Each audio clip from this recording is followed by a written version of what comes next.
Assalamu alaikum, bonjour et bienvenue à tous. J'espère sincèrement que vous allez tous bien. Comme vous le savez, ces derniers temps, il y a beaucoup de personnes qui dénigrent et qui critiquent publiquement l'islam. Mais en réalité, le problème, c'est qu'ils ont une prédication qui est nocive, qui est néfaste et dangereuse pour l'ensemble des communautés, qu'elles soient respectivement chrétiennes ou bien musulmanes. C'est-à-dire que le fait de mentir et de lancer ces mensonges, ces inventions, ces calomnies et ces ambiguïtés, eh ben, ça a fait naître justement un climat hostile et délétère entre les différentes communautés. Et c'est ça justement qui me dérange. Et si vous regardez ces derniers temps, justement, parmi ces acteurs-là, eh bien, il y a quelqu'un qui a lancé un défi aux musulmans. Il y a de ça 5-6 jours comme cela.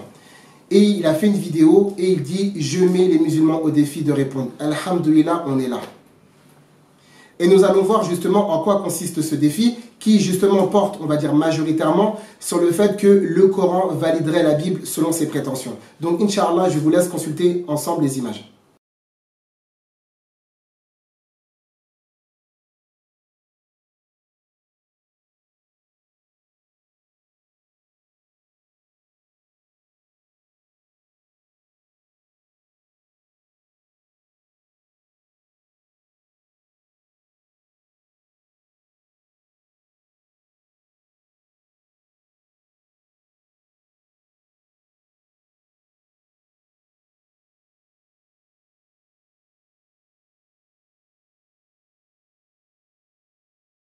Donc, en réalité, lorsqu'il mentionne la Sourate 3, verset numéro 3, c'est pour un but bien précis et bien déterminé au préalable. C'est pour nous montrer que le Coran valide ce qu'il y a dans la Torah et ce qu'il y a dans les évangiles. Donc, en réalité, le défi commence comme ça, en disant, voilà, le Coran valide l'intégrité et l'authenticité du texte biblique. Donc là, en fait, il a cité le verset numéro 3, dans lequel Allah subhanahu wa ta'ala nous dit, « Nazzala alayka al-kitab bil-haq, musaddiqan lima bayna yaday » Donc ici Allah il dit que le Coran vient pour valider ce qu'il y avait avant lui et Allah nous dit qu'il a descendu la Torah et l'évangile. Ce qu'il faut savoir c'est qu'avant le verset numéro 3 il y a le verset numéro 2 dans lequel Allah nous dit Allahu la ilaha illahu al-hayyul qayyum, et c'est justement ça que le Coran est venu pour valider. Ça veut dire que l'unicité divine qui se trouvait dans la Torah et dans les évangiles, eh bien Allah subhanahu wa ta'ala, lorsqu'il descend le texte coranique, eh bien le Coran vient valider l'unicité divine. Si on regarde par exemple dans le livre de Deutéronome, chapitre 32, verset numéro 39, le texte nous dit la chose suivante. C'est moi qui suis l'Éternel et en dehors de moi, il n'y en a pas d'autre. Lorsqu'on va regarder dans le Coran, on va voir que cette thèse-là a été confirmée. Dans la sourate 20, verset numéro 14, Allah nous dit la chose suivante. Innani anallahu la ilaha illa ana. Donc c'est exactement la même chose. Deuxième des choses, lorsqu'on regarde dans la Torah, dans le livre de Exode chapitre 20 verset numéro 3, le premier des commandements, eh bien c'est tu n'auras pas d'autre Dieu devant ma face. Ça veut dire que la première des recommandations, le premier des ordres, c'est le fait de respecter l'unicité divine et de ne pas donner à Allah un quelconque associé. Eh bien cette chose-là a été reprise et confirmée dans le texte coranique. Dans la sourate 2, verset numéro 83, dans la sourate 4, verset numéro 36, dans la sourate 6, verset numéro 151, dans la sourate 17, verset numéro 23, pour ceux qui veulent revenir. Troisième des choses, dans le texte de Deutéronome, dans la Torah, dans le texte de Deutéronome, chapitre 6, verset numéro 4, « Écoute Israël, le Seigneur, notre Seigneur est l'unique Seigneur ». Cette chose-là a été confirmée dans le Coran, dans la sourate 112, verset numéro 1, « Qul huwa Allahu ahad ». Quatrième des choses, dans le livre de Deutéronome chapitre 6, verset numéro 13, le texte nous dit la chose suivante, que c'est l'Éternel qui doit être adoré et que le culte doit lui être réservé à lui exclusivement. Dans le Coran, Allah Azza wa Jalla va confirmer ces faits. Dans la sourate 4, verset numéro 36, « Wa'abudullah wa la tushriku bihi shay'a » ou dans la sourate 17, verset numéro 23, « Wa qada rabbuka alla ta'budu illa iyyah » Il y a énormément de passages coraniques et ceci n'échappe à aucun musulman.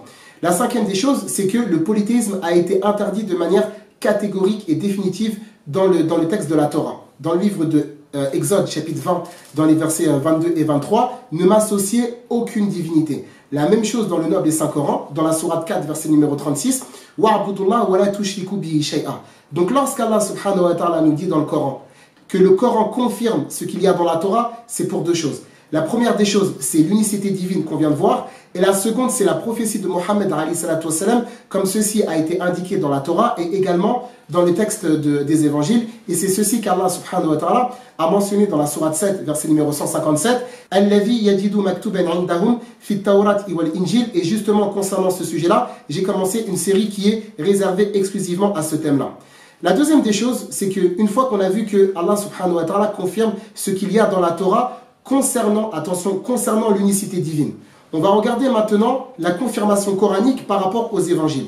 Lorsqu'on va regarder dans les évangiles par exemple, on voit que Jésus, que la paix divine soit sur lui, nous dit dans le livre de Matthieu, chapitre 4, verset numéro 10, que c'est le Seigneur qui doit être adoré et à lui seul le culte doit être voué. On a vu ça, on a vu que ceci a été confirmé également dans le Coran. Jésus disait dans le livre de Jean chapitre 20 verset numéro 17, « Je monte vers mon Père qui est aussi votre Père et vers mon Dieu qui est aussi votre Dieu. » Ceci a été confirmé dans le Coran, dans la sourate numéro 3, lorsque Jésus disait « Inna Allaha Rabbi wa Rabbukum fa'budu hadha siratun mustaqim » On va trouver ça dans la sourate 3, dans la sourate 19, dans la sourate numéro 43. Et si vous regardez bien, il y a énormément de similitudes entre le texte coranique et le texte des évangiles.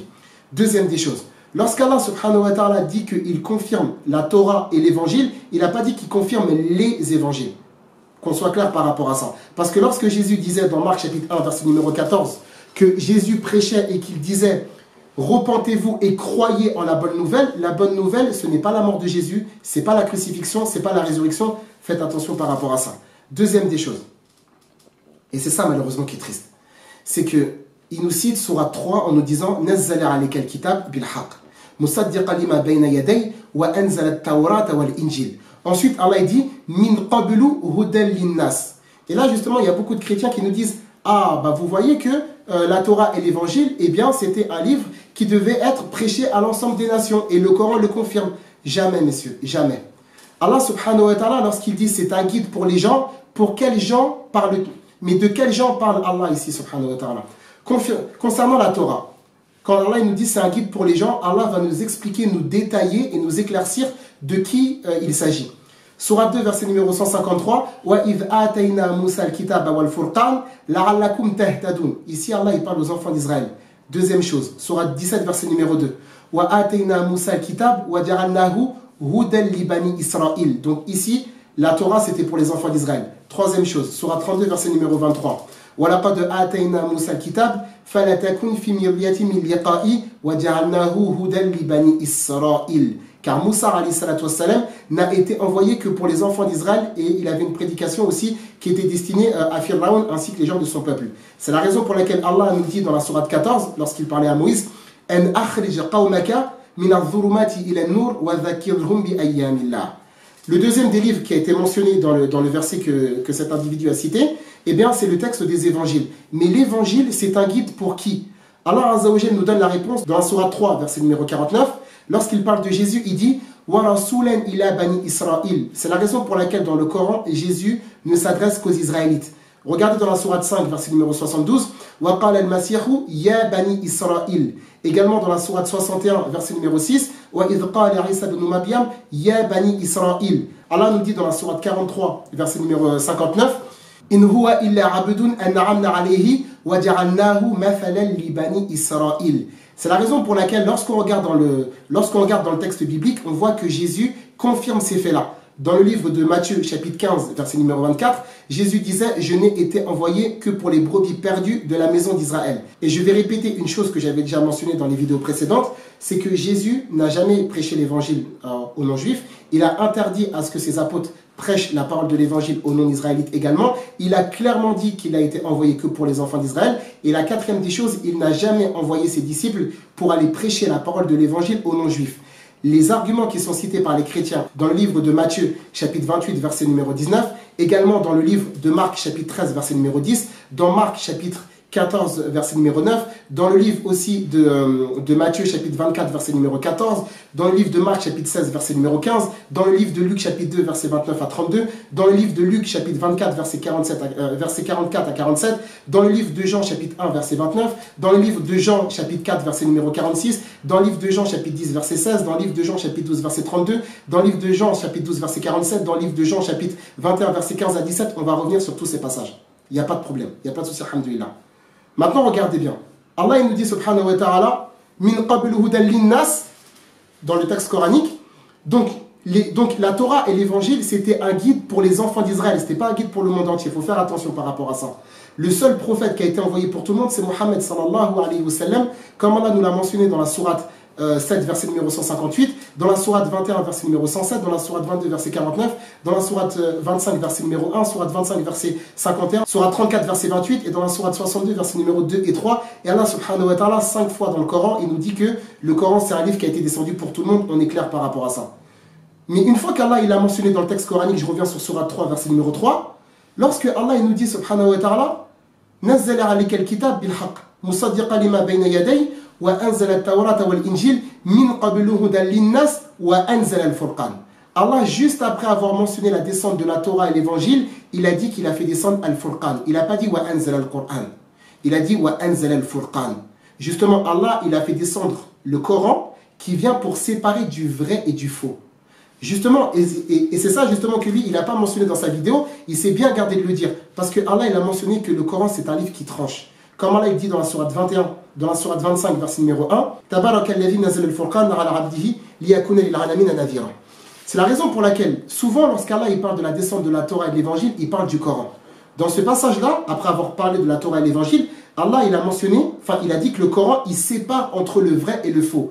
Dans la sourate 5, verset 44, il dit que la Torah, c'est un guide et une lumière. Ensuite, il va également faire des éloges par rapport aux évangiles. Mais dans le verset 47, Allah, quand il parle du Coran, il dit « Wa muhaiminan alayhi » afin que le Coran vienne pour faire office de prédominance sur les textes anciens. Il faut bien faire attention par rapport à ça. C'est la raison pour laquelle dans la sourate 2, verset numéro 208, lorsque Allah s'adressait à des gens du livre qui se sont convertis à l'islam, il dit, subhanahu wa ta'ala, Ya ayyuhalladhina amanu, ô vous les croyants, ici Allah, il s'adresse à des juifs et des chrétiens qui ont embrassé la foi musulmane. Il leur dit, Utrulu fi silmi kafa. Il leur dit, entrez dans la religion de manière totale et complète. Pourquoi? Parce que si on regarde dans les sources exégétiques, on nous dit qu'il y avait des juifs et des chrétiens qui avaient embrassé la foi musulmane, mais qui continuaient à appliquer les principes de la Torah et de l'évangile. Allah leur dit non, laissez ces livres-là et conformez-vous de manière complète à la révélation, c'est-à-dire le texte coranique. Autre chose. Il a cité le verset numéro 3, et en fait, il n'a pas cité le numéro 4, le verset juste après. Pourquoi? Parce que ce verset-là, en fait, il ne va pas trouver son compte. Parce que Allah, dans le verset juste après, une fois qu'il a dit 2 fois qu'il a fait descendre le Coran, il dit dans le verset 4, Inna alladhina kafaru bi ayatillah lahum adhabun shadid. C'est pour ça que tu ne l'as pas dit. Pourquoi? Parce que toi, ici, tu ne crois pas à ce texte-là. Bref. Autre passage. Surah 3, verset numéro 7, et je reste toujours sur la page que tu as citée. Surah 3, verset numéro 7. Allah dit, Huwa alladhi anzala alayka al-kitab. Minhu ayatum muhkamat. Hunna umul kitab wa ukharu mutashabihat. فأما الذين في قلوبهم زيغون فيتبعون ما تشابه منه ابتغاء الفتنة وابتغاء تأويله. Et tu sais pertinemment que tu rentres dans cette catégorie-là. La vidéo d'ici, j'ai répondu à un verset. J'ai pas répondu au reste de la vidéo. Je voulais juste m'arrêter sur un verset. Et si tu regardes bien, on a apporté quelques éléments. Des éléments, on en a encore beaucoup. C'est la raison pour laquelle on vous attend sur ce thème-là. Est-ce que le Coran valide la Bible, oui ou non? Parce qu'on sait pertinemment que tu as traduit une vidéo sur laquelle tu es très content, mais sache que ton professeur a fait beaucoup d'erreurs et on lui montrera, Inch'Allah, en temps voulu. Avant de terminer la vidéo, je voulais juste dire quelque chose que j'ai l'habitude de dire. Wallahi alladhi la ilaha ghayruhu fil ardi wala fis sama'. Vous ne pouvez rien faire contre le livre d'Allah, vous ne pouvez rien faire contre le Coran. Scientifiquement, religieusement, sur le terrain de l'argumentation, du débat, de la présentation et de la réfutation, c'est impossible. C'est quelque chose pour vous qui est impossible. Vous n'avez pas la force de le faire. Vous n'avez pas les capacités, ni les moyens, ni les aptitudes de le faire. Si les anciens à l'époque de Mohammed ne l'ont pas fait, ce n'est pas les contemporains qui vont le faire. La vidéo, c'est un avant-goût de ce qui vous attend. Il y a des choses que je garde. Pourquoi? Parce que j'attends que vous soyez devant nous pour les dire. Donc, cette petite ambiguïté-là, on vient de commencer à y répondre. Barakallahu fikum. Wassalamu alaikum.